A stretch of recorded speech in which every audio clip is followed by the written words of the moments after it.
Ever wonder why we're all so obsessed with little pieces of paper? Yes, you heard it right, money. Those peculiar pieces of paper that make the world go round.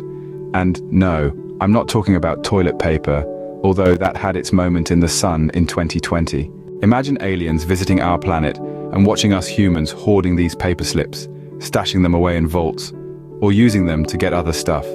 They'd probably think we've lost the plot. Look, Zorg, this one is giving away paper for a piece of metal with wheels. How bizarre! And what's with the obsession of collecting more and more of these paper slips? We've got folks working 60 hours a week, missing their kids' soccer games, forgetting their spouse's birthday, just so they can have a few extra slips of paper at the end of the month. I mean, really? Now, let's talk about the absurdity of value. We place such high value on these slips of paper that we're willing to give up our time, health, and sometimes even our morals to acquire them. And what's even more absurd is that the value of these paper slips is not even real. It's just something we've all agreed to believe in, like the Tooth Fairy or Santa Claus. Isn't it funny how a piece of paper with a 100 written on it is worth more than one with a 5 written on it? It's the same piece of paper. Who decided this? And why did we all just go along with it? But let's not forget the epitome of absurdity. The rich. Ah, the rich.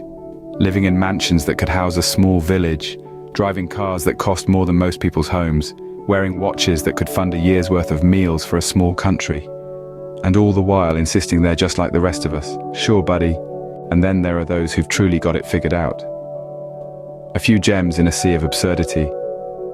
Like the late Steve Jobs, who wore the same black turtleneck every day to avoid wasting time. Or Warren Buffett, one of the richest men in the world, still living in the same house he bought in 1958. But what about you? How do you see these precious paper slips? Are they your ticket to a better life, or just a necessary evil? Do they define your worth, or are they just a tool to get what you really want? As you go about your day, tossing around these paper slips, take a moment to ponder.